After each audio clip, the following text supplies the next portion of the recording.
Sakaza tuje kontiste meje mezegere tuzere kudahoma kudukurikirana gatanu ku kandi tuje kugira ngo tukugezeho update.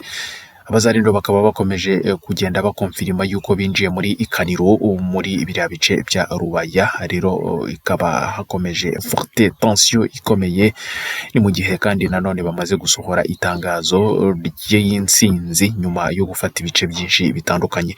Abazarindo bararevendika reprise de plusieurs position rero batsi gisirikare cy'u Rwanda.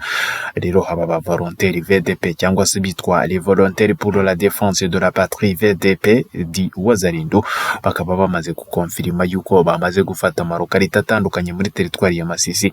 Bafashe Rucuru, bafata rero n'ibice byinshi byo muri Warikare, hose ni muri Nord Kivu ahangaha, ndetse no muri Fizi muri Sud Kivu. Yewe frontoma zikomereza kuri coalition bakomeje guhangana mu buryo bukarishye n'igisirikare cya RDF UPDF M23 cyangwa se batayo y'igisirikare cy'u Rwanda n'icya Uganda yigise M23 ku butaka bwa Repubulika ya Demokarasi ya Kongo, aho bakomeje kurwana kuva le 16 kugeza le 24 muri iki gitondo. Communique bamaze gusohora baravuga yuko kuri axe ya Nkokwe Masisi, position za Mutuza, position za Kasasa, position za Nkokwe, position za Kanyaru zose zifitwe n'igisirikare cya VDP ndetse na FARDC. Bamaze kuropusa abakombata benshi b'igisirikare cy'u Rwanda babageza mu birometero bigera ku 10 ndetse babicamo abasirikare 30 ndetse banabafatamo 11.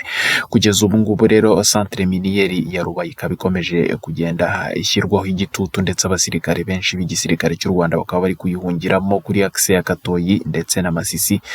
Bakaba ariho bari kugenda bahungira kugira ngo bagerageze gushyira pression ku mabuye y'agaciro bacukuye atabasha guhita agwa muri kawo agatwarwa n'abazarendo. Iyi sasu rero rikomeje kugenda rityara muri biriya bice, ariko bagenda bagerageza kurinda amabuye ndetse na benshi bagahungira muri Rubaya kubera yuko bazi ko amakajugujuga azajya kuyora amabuye bakaba bayinanaho bagasubira iwabo. Sheferi zitandukanye za sekteri zitandukanye rero zikaba zamaze gufatwa. Mbeti muri Warikare atake ikaba yaratangiye yo kubohora iki gice kuva kwa 20, ndetse ikaba yamaze kubyara amatunda muri iki gice.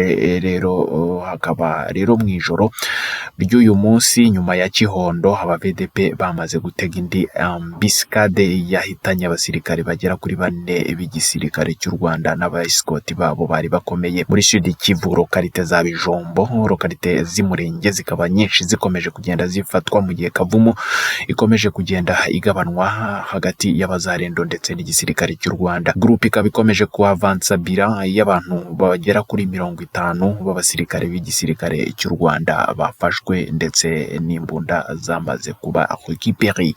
Tukaba turi bukomeze kugukurikiranira gatanu ku kandi. Sakaza toujours kontiste meje mezigari, turagaruka mu kanya.